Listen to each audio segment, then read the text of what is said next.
By election ticket ಗೊಂದಲ ವಿಚಾರವಾಗಿ MLC Salim Ahmed ಪ್ರತಿಕ್ರಿಯೆ ಕೊಟ್ಟಿದ್ದಾರೆ. ಸುರ್ಜೇವಾಲಾ ಅವರು 2 ಸಭೆ ನಡೆಸಿದ್ರು. ಸಭೆಯಲ್ಲಿ ಎಲ್ಲರ ಅಭಿಪ್ರಾಯವನ್ನ ಸುರ್ಜೇವಾಲಾ ಕೇಳಿದ್ದಾರೆ. ನಾವೆಲ್ಲ ನಮ್ಮ ಅಭಿಪ್ರಾಯ ಹೇಳಿದೀವಿ. ಎಐಸಿಸಿ ಅಧ್ಯಕ್ಷರಿಗೆ ಹಾಗೂ ರಾಹುಲ್ ಗಾಂಧಿಗೆ ನಮ್ಮ ಅಭಿಪ್ರಾಯ ತಿಳಿಸೋದಾಗಿ ಸುರ್ಜೇವಾಲಾ ಹೇಳಿದ್ದಾರೆ. ಇವತ್ತು ಅಭ್ಯರ್ಥಿಗಳ ಪಟ್ಟಿ ಘೋಷಣೆ ಮಾಡೋ ಸಾಧ್ಯತೆ ಇದೆ ಅಂತ ಹೇಳಿದ್ರು.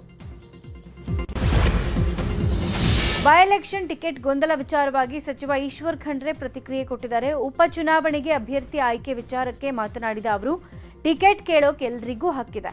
ಟಿಕೆಟ್ಗಾಗಿ ಯಾವುದೇ ರೀತಿಯ ಗೊಂದಲ ಇಲ್ಲ. ವರಿಷ್ಠರು ಸಭೆಯಲ್ಲಿ ಒಮ್ಮತದ ತೀರ್ಮಾನ ಮಾಡ್ತಾರೆ. ವರಿಷ್ಠರ ತೀರ್ಮಾನಕ್ಕೆ ನಾವೆಲ್ಲರೂ ಬದ್ಧವಾಗಿದ್ದೀವಿ. 2 ಕ್ಷೇತ್ರಗಳಲ್ಲಿ ಗೆದ್ದೇ ಗೆಲ್ತೀವಿ ಅಂತ ಹೇಳಿದ್ರು. ಉಮೇಶ್ ಮೇಟಿಗೆ ಬಾಗಲಕೋಟೆ ಟಿಕೆಟ್ ಬಹುತೇಕ ಫಿಕ್ಸ್ ಆಗಿದೆ. ಉಸ್ತುವಾರಿ ಸುರ್ಜೇವಾಲಾ, ಸಿಎಂ ಸಿದ್ದರಾಮಯ್ಯ ಹಾಗೂ ಡಿಸಿಎಂ ಡಿಕೆಶಿ ಉಮೇಶ್ ಪರ ಕೆಲಸ ಮಾಡೋಕೆ ಸಭೆಯಲ್ಲಿ ನಿರ್ಧಾರ ಮಾಡಲಾಗಿದೆ. ಉಳಿದ ಟಿಕೆಟ್ ಆಕಾಂಕ್ಷಿಗಳ ಮನವೊಲಿಕೆಗೆ ಸಭೆಯಲ್ಲಿ ತೀರ್ಮಾನ ಮಾಡಲಾಗಿದೆ. ಉಮೇಶ್ ಮೇಟಿ ಪರ ಪ್ರಚಾರಕ್ಕೆ ಸಭೆಯಲ್ಲಿ ನಿರ್ಧರಿಸಲಾಗಿದೆ. ಬಾಗಲಕೋಟೆ ಉಪಚುನಾವಣೆ ಅಖಾಡ ಜೋರಾಗಿದೆ. ಬಿಜೆಪಿ ಅಭ್ಯರ್ಥಿ ಘೋಷಣೆ ಬಳಿಕ ಕ್ಷೇತ್ರದಲ್ಲಿ ಕಮಲ ಪಡೆ ಫುಲ್ ಅಲರ್ಟ್ ಆಗಿದೆ. ಕಳೆದ ಬಾರಿ ಸೋಲಿನಿಂದ ಪಾಠ ಕಲಿತ ಬಿಜೆಪಿ ಪಕ್ಷ ಬಿಟ್ಟು ಹೋಗಿದ್ದ ಮುಖಂಡರಿಗೆ ಗಾಳ ಹಾಕಿದೆ. ಘರ್ ವಾಪಸಿಗಾಗಿ ಸಂಸದ ಗೋವಿಂದ ಕಾರಜೋಳಗೆ ಜವಾಬ್ದಾರಿ ಕೊಡಲಾಗಿದೆ. ಮೊದಲ ಹಂತದಲ್ಲಿ ಕೆಲವರನ್ನ ಸೆಳೆಯೋಕೆ ಕಾರಜೋಳ ಸಕ್ಸಸ್ ಆಗಿದ್ದಾರೆ. ವೀರಣ್ಣ ಚರಂತಿಮಠ ಸಹೋದರ ಮಲ್ಲಿಕಾರ್ಜುನ್ ಚರಂತಿಮಠಗೆ ಗಾಳ ಹಾಕಿದ್ದಾರೆ. ಮುನಿಸು ಮರೆತು ಒಂದಾಗುವಂತೆ ವಿಜಯೇಂದ್ರ ಸಲಹೆ ಕೊಟ್ಟಿದ್ದಾರೆ. ರಾಜ್ಯ ಆಡಳಿತ ಸುಧಾರಣಾ ಆಯೋಗದ ಅಧ್ಯಕ್ಷ ಆರ್.ವಿ. ದೇಶಪಾಂಡೆ ದಾಂಡೇಲಿ ಸರ್ಕಾರಿ ಆಸ್ಪತ್ರೆಯ ವೈದ್ಯರನ್ನ ತರಾಟೆಗೆ ತೆಗೆದುಕೊಂಡಿದ್ದಾರೆ. ಹೆರಿಗೆಗೆ ಅಂತ ಆಸ್ಪತ್ರೆಗೆ ಬರೋ ಬಳಿ ವೈದ್ಯರಾದ ಡಾಕ್ಟರ್ ಅಖಿಲ ಕಿತ್ತೂರು ಹಾಗೂ ಡಾಕ್ಟರ್ ಕೀರ್ತಿ ಹಣ ಪಡಿತಾ ಇದ್ದಾರೆ ಅನ್ನೋ ಆರೋಪ ಕೇಳಿ ಬಂದಿತ್ತು. ಈ ಹಿನ್ನೆಲೆ ದಾಂಡೇಲಿಯ ತಾಯಿ ಮತ್ತು ಮಕ್ಕಳ ಆಸ್ಪತ್ರೆಗೆ ಶಾಸಕ ಆರ್.ವಿ. ದೇಶಪಾಂಡೆ ಭೇಟಿಯನ್ನ ನೀಡಿದ್ದು ವೈದ್ಯರನ್ನ ತರಾಟೆಗೆ ತೆಗೆದುಕೊಂಡಿದ್ದಾರೆ. ರಾಜ್ಯದಲ್ಲಿ ಇನ್ನೂ 2 ದಿನ ಮಳೆ ಬರುತ್ತೆ ಅಂತ ಹವಾಮಾನ ಇಲಾಖೆ ಮುನ್ಸೂಚನೆ ಕೊಟ್ಟಿದೆ. ರಾಜ್ಯದ ಹಲವು ಜಿಲ್ಲೆಗಳಲ್ಲಿ ಅಲರ್ಟ್ ಘೋಷಣೆ ಮಾಡಲಾಗಿದೆ.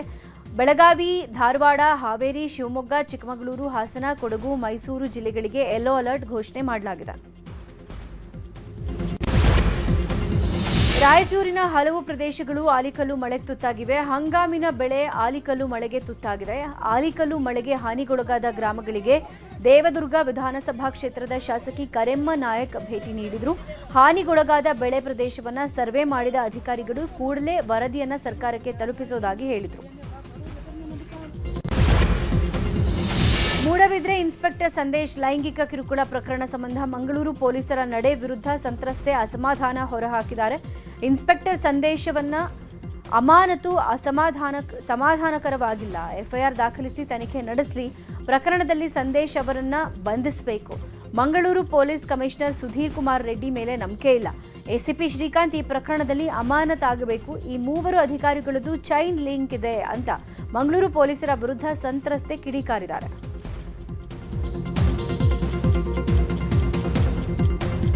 ಇನ್ನು ಸರ್ಕಲ್ ಇನ್ಸ್ಪೆಕ್ಟರ್ ಸಂದೇಶ್ ಪರವಾಗಿ ಸುದ್ದಿಗೋಷ್ಠಿ ನಡೆಸಿದ್ದ ಸಂತ್ರಸ್ತೆ ಅಕ್ಕ ಪ್ರಫುಲ್ಲಾ ನಾಯಕ್ ವಿರುದ್ಧ ಮಗ ಆಶೀಶ್ ಗಂಭೀರ ಆರೋಪ ಮಾಡಿದ್ದಾರೆ. ನನ್ನ ತಾಯಿ ನೋಡ್ಕೊಳ್ಳಲ್ಲ ಅಂತ ಅಜ್ಜಿ ಚಿಕ್ಕಂದಿನಿಂದಲೇ ಸಾಕಿದ್ರು. ತಾಯಿ ಚಿಕ್ಕಂದಿನಿಂದಲೇ ನನ್ನನ್ನು ಬಿಟ್ಟು ಹೋಗಿದ್ರು. ಅಮ್ಮ ಎಲ್ಲಿ ಅಂತ ಕೇಳಿದಾಗ ಅವಳು ನೋಡಲ್ಲ, ಯಾರ ಜೊತೆಗೋ ಹೋಗ್ತಾಳೆ ಅಂತ ಅಜ್ಜಿ ಹೇಳ್ತಾ ಇರ್ತಿದ್ರು. ಇನ್ಸ್ಪೆಕ್ಟರ್ ಸಂದೇಶ್ಗೂ ಪ್ರಫುಲ್ಲಾ ನಾಯಕ್ಗೂ ಸಂಬಂಧ ಇದೆ.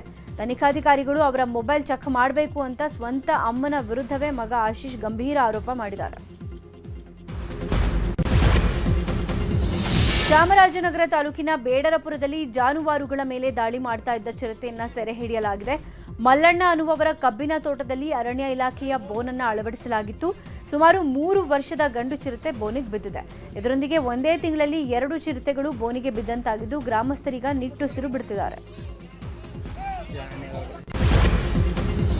ನಂಜನಗೂಡಿನ ಶ್ರೀ ನಂಜುಂಡೇಶ್ವರ ದೇವಸ್ಥಾನದ ಪಕ್ಕದ ಪಾಳು ಬಿದ್ದ ಜಾಗದಲ್ಲಿ ಬೆಂಕಿ ಕಾಣಿಸಿಕೊಂಡಿತ್ತು. ಈ ಹಿನ್ನೆಲೆ ಕೆಲಕಾಲ ಆತಂಕ ಸೃಷ್ಟಿಯಾಗಿತ್ತು. ಕೂಡಲೇ ಸ್ಥಳಕ್ಕೆ ಬಂದ ಅಗ್ನಿಶಾಮಕ ಸಿಬ್ಬಂದಿ ಬೆಂಕಿಯನ್ನು ನಂದಿಸಿದ್ದಾರೆ. ಯಾರೋ ಕಿಡಿಗೇಡಿಗಳು ಬೀಡಿ ಸೇದಿ ಬಿಸಾಕಿರೋ ಶಂಕೆ ವ್ಯಕ್ತವಾಗಿದೆ. ಹೀಗಾಗಿ ದೇವಸ್ಥಾನದ ಸುತ್ತಲೂ 200 ಮೀಟರ್ ಧೂಮಪಾನ ನಿಷೇಧ ಕಡ್ಡಾಯ ಮಾಡುವಂತೆ ಸಾರ್ವಜನಿಕರು ಆಗ್ರಹಿಸುತ್ತಿದ್ದಾರೆ. ದಕ್ಷಿಣ ಕನ್ನಡ ಜಿಲ್ಲೆಯ ಕುಕ್ಕೆ ಸುಬ್ರಹ್ಮಣ್ಯದಲ್ಲಿ ಅನಧಿಕೃತ ಅಂಗಡಿಗಳ ತೆರವಿಗೆ ಆಗ್ರಹ ಕೇಳಿಬಂದಿದೆ. ಸುಬ್ರಹ್ಮಣ್ಯ ಗ್ರಾಮ ಪಂಚಾಯತ್ಗೆ ಸ್ಥಳೀಯ ನಿವಾಸಿ ಸಂತೋಷ್ ಕುಮಾರ್ ದೂರು ಕೊಟ್ಟಿದ್ರು. ಈ ಸಂಬಂಧ ಜನವರಿ 8ರಂದು ಭೂಮಾಲೀಕರಿಗೆ ಅಂಗಡಿಗಳನ್ನು ಬಂದ್ ಮಾಡೋಕೆ ನೋಟಿಸ್ ಕೊಡಲಾಗಿತ್ತು. ಆದರೆ ಆ ನೋಟಿಸ್ಗೆ ಯಾವುದೇ ಬೆಲೆ ಕೊಡದೆ ಅಂಗಡಿಗಳು ಇನ್ನೂ ನಿರಂತರವಾಗಿ ಆರಂಭಿಸಲಾಗಿದೆ. ದಾಖಲೆಗಳಿಲ್ಲದೆ ವಾಣಿಜ್ಯ ಚಟುವಟಿಕೆ ನಡೀತಾ ಇರೋದು ಕಾನೂನು ಉಲ್ಲಂಘನೆಯ ಸ್ಪಷ್ಟ ಉದಾಹರಣೆ ಅಂತ ಸ್ಥಳೀಯರು ಆರೋಪ ಮಾಡಿದ್ದಾರೆ. ಅಂತರ್ಜಿಲ್ಲಾ ಬೈಕ್ ಕಳ್ಳತನ ಮಾಡ್ತಾ ಇದ್ದ ಆರೋಪಿಯನ್ನ ಗದಗ ಜಿಲ್ಲೆ ಮುಂಡರಗಿ ಪೊಲೀಸರು ಅರೆಸ್ಟ್ ಮಾಡಿದ್ದಾರೆ. ರವಿ ಕುಕನೂರು ಎಂಬಾತನನ್ನ ಹೆಡೆಮುರಿ ಕಟ್ಟಿದ್ದಾರೆ. ಬಂಧಿತನಿಂದ 2,05,000 ಮೌಲ್ಯದ ಒಟ್ಟು ಬೈಕ್ಗಳನ್ನು ವಶಕ್ಕೆ ಪಡೆಯಲಾಗಿದೆ. ಬೈಕ್ ಕಳ್ಳನನ್ನ ಹಿಡಿದು ಮುಂಡರಗಿ ಠಾಣೆಯ ಸಿಬ್ಬಂದಿಗೆ ಎಸ್ಪಿ ರೋಹನ್ ಜಗದೀಶ್ ಬಹುಮಾನ ಘೋಷಣೆ ಮಾಡಿದ್ದಾರೆ. ಪೊಲೀಸ್ ಇಲಾಖೆ ಸಿಬ್ಬಂದಿಗಳ ಕಾರ್ಯಕ್ಕೆ ಅಭಿನಂದನೆ ಸಲ್ಲಿಸಿದ್ದಾರೆ. ಇವತ್ತು ಬೆಂಗಳೂರಲ್ಲಿ ರಂಜಾನ್ ಹಬ್ಬದ ಆಚರಣೆ ನಡೆಯಲಿದೆ. ಸಾಮೂಹಿಕ ಪ್ರಾರ್ಥನೆ ಸಲ್ಲಿಸೋ 2 ಕಡೆ ಸಂಚಾರದಲ್ಲಿ ಬದಲಾವಣೆ ಆಗಲಿದೆ. ಮೈಸೂರು ರಸ್ತೆಯ ಬಿಬಿ ಜಂಕ್ಷನ್ ಹತ್ತಿರದ ಮಸೀದಿ ಹಾಗೂ ಚಾಮರಾಜಪೇಟೆ ಬಿಬಿಎಂಪಿ ಆಟದ ಮೈದಾನದಲ್ಲಿ ಪ್ರಾರ್ಥನೆ ನಡೀತಾ ಇರೋದ್ರಿಂದ ಮೈಸೂರು ರಸ್ತೆಯಲ್ಲಿ ಸಂಚಾರಕ್ಕೆ ನಿರ್ಬಂಧ ಇರಲಿದೆ. ಬೆಂಗಳೂರು ದಕ್ಷಿಣ ಜಿಲ್ಲೆಯ ಚನ್ನಪಟ್ಟಣ ನಗರದ ಮಂಗಳವಾರ ಪೇಟೆಯಲ್ಲಿ ಈ ಹಿಂದೆ ಹಿಂದೂ ಮುಸ್ಲಿಂ ಗಲಾಟೆ ಆಗಿತ್ತು. ರಂಜಾನ್ ಹಬ್ಬದ ಪ್ರಾರ್ಥನೆಗೆ ಬಿಗಿ ಪೊಲೀಸ್ ಭದ್ರತೆಯನ್ನು ಏರ್ಪಡಿಸಲಾಗಿದೆ. ಈಗಾಗಲೇ ಸ್ಥಳದಲ್ಲಿ ಬ್ಯಾರಿಕೇಡ್ಗಳನ್ನು ಅಳವಡಿಸಲಾಗಿದ್ದು ಪೊಲೀಸರು ಸ್ಥಳದಲ್ಲೇ ಮೊಕ್ಕಾಂ ಹೂಡಿದ್ದಾರೆ. ಕೊಪ್ಪಳದ ಅಧಿದೇವತೆ ಶ್ರೀ ಹುಲಿಗಮ್ಮ ದೇವಾಲಯವನ್ನು ಪುನರ್ ನಿರ್ಮಿಸಲು ದೇಗುಲದ ಟ್ರಸ್ಟ್ ಮುಂದಾಗಿದೆ. 9 ಕೋಟಿ ವೆಚ್ಚದಲ್ಲಿ ಹೊಸ ವಿನ್ಯಾಸದೊಂದಿಗೆ ಶ್ರೀ ಹುಲಿಗಮ್ಮ ದೇವಸ್ಥಾನ ನಿರ್ಮಾಣ ಆಗಲಿದೆ. ಶಾಸಕ ರಾಘವೇಂದ್ರ ಹಿಟ್ನಾಳ, ಸಂಸದ ರಾಜಶೇಖರ ಹಿಟ್ನಾಳ ಪೂಜೆಯನ್ನ ಸಲ್ಲಿಸಿ ಚಾಲನೆ ಕೊಟ್ಟರು. ಈ ಸಂದರ್ಭದಲ್ಲಿ ಮಾಜಿ ಸಂಸದ ಸಂಗಣ್ಣ ಕರಡಿ, ವಿಧಾನ ಪರಿಷತ್ ಸದಸ್ಯೆ ಹೇಮಲತಾ ನಾಯಕ್ ಸೇರಿ ಹಲವರು ಉಪಸ್ಥಿತರಿದ್ದರು. ಹುಬ್ಬಳ್ಳಿಯ ಉಣಕಲ್ ಸಿದ್ದಪ್ಪಜ್ಜನವರ ಜಾತ್ರಾ ಮಹೋತ್ಸವದ ಸಂಭ್ರಮದಿಂದ ನೆರವೇರಿದೆ. ಸಿದ್ದಪ್ಪಜ್ಜನವರ ಮೂರ್ತಿಯನ್ನ ಇಟ್ಟು ರಥವನ್ನ ಎಳೆಯಲಾಗಿದೆ. ಪುಣೆ ಬೆಂಗಳೂರು ರಸ್ತೆಯಲ್ಲಿ ಹರ್ಷೋದ್ಗಾರಗಳೊಂದಿಗೆ ಭಕ್ತರು ತೇರೆಳೆದಿದ್ದಾರೆ. ಇಷ್ಟಾರ್ಥ ಸಿದ್ಧಿಗೆ ಪ್ರಾರ್ಥನೆ ಮಾಡಿದ್ದಾರೆ. ರಥೋತ್ಸವ ಕಾರ್ಯಕ್ರಮದಲ್ಲಿ ಸಾವಿರಾರು ಭಕ್ತರು ಪಾಲ್ಗೊಂಡಿದ್ದರು. ಯುಗಾದಿ ಹಬ್ಬದ ಹಿನ್ನೆಲೆ ಧಾರವಾಡ ತಾಲೂಕಿನ ಮನಸೂರ ಗ್ರಾಮದಲ್ಲಿನ ಸಿದ್ದಪ್ಪಜ್ಜನ ರಥೋತ್ಸವ ನೆರವೇರಿದೆ. ರಥೋತ್ಸವಕ್ಕೆ ಭಾಗವಹಿಸಿದ್ದ ಭಕ್ತರು ಉತ್ತತ್ತಿ, ಬಾಳೆಹಣ್ಣು, ನಿಂಬೆಹಣ್ಣು ಎಸೆದು ಭಕ್ತಿಯನ್ನ ಮೆರೆದಿದ್ದಾರೆ. ಪ್ರತಿ ವರ್ಷದಂತೆ ಈ ವರ್ಷವೂ ಕೂಡ ಜಾತ್ರೆ ಅದ್ಧೂರಿಯಾಗಿ ನೆರವೇರಿದೆ. ಚಿಕ್ಕಬಳ್ಳಾಪುರ ಆದಿಯೋಗಿ ಸದ್ಗುರು ಸನ್ನಿಧಿಯಲ್ಲಿ ಶಕ್ತಿಯುತ ಸಪ್ತಋಷಿ ಆವಾಹನಂ ಪ್ರಕ್ರಿಯೆ ನಡೆಯಲಾಗಿದೆ. ಇನ್ನು ವಿಶೇಷ ಪೂಜೆಯನ್ನು ಕಾಶಿ ವಿಶ್ವನಾಥ ದೇವಸ್ಥಾನದ 7 ಜನ ಅರ್ಚಕರು ನಡೆಸಿದ್ದು ಬಹಳ ವಿಶೇಷವಾಗಿತ್ತು. ಈ ಪೂಜೆಯಲ್ಲಿ ನೂರಾರು ಸಂಖ್ಯೆಯಲ್ಲಿ ಭಕ್ತಾದಿಗಳು, ಪ್ರವಾಸಿಗರು ಭಾಗಿಯಾಗಿದ್ದರು.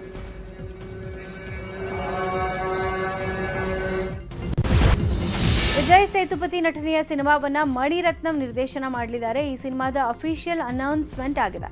ಪ್ರೊಡಕ್ಷನ್ 23 ಎಂಬ ವರ್ಕಿಂಗ್ ಟೈಟಲ್ನಲ್ಲಿ ಶುರುವಾಗ್ತಾ ಇದೆ. ಇನ್ನು ಶೀರ್ಷಿಕೆ ಫಿಕ್ಸ್ ಆಗಿಲ್ಲ. ಅಂದಹಾಗೆ ಈ ಸಿನಿಮಾದಲ್ಲಿ ಸಾಯಿ ಪಲ್ಲವಿ ನಾಯಕಿಯಾಗಿ ನಟಿಸಲಿದ್ದಾರೆ.